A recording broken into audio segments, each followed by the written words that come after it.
रानी रत्नावती भानगढ़ की एक खूबसूरत राजकुमारी थी जो सभी राज्यों और उसकी सीमाओं के बीच चर्चा का विषय थी। उसकी सुंदरता से मुग्ध होकर सिंधिया नाम के एक जादूगर ने उसे अपने पास मौजूद काले जादू से लुभाने की कोशिश की। एक बार की बात है, उसने रत्नावती की एक नौकरानी को मोहित कर लिया और उसके लिए जादुई तेल भेजा।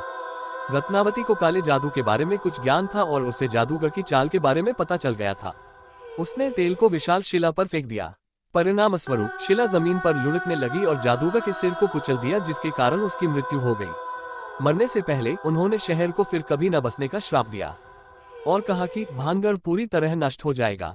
बाद में अजबगढ़ और भानगढ़ के बीच युद्ध के दौरान रानी रत्नावती की भी मौत हो गई और ऐसा माना जाता है कि रानी और जादूगर का भूत अभी भी भानगढ़ किले के परिसर में घूम रहा है और इसलिए सूर्यास्त के बाद किसी को भी किले में रहने या प्रवेश करने की अनुमति नहीं है।